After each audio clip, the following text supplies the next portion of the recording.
رسول اللہ صلی اللہ علیہ وسلم مسجد میں تشریف لائے۔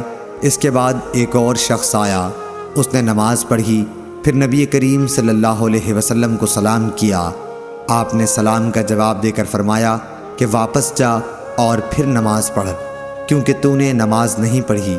وہ شخص واپس گیا اور پہلے کی طرح نماز پڑھی اور پھر آ کر سلام کیا، لیکن آپ نے اس مرتبہ بھی یہی فرمایا کہ واپس جا اور دوبارہ نماز پڑھ، کیونکہ تو نے نماز نہیں پڑھی۔ آپ نے اس طرح 3 مرتبہ کیا۔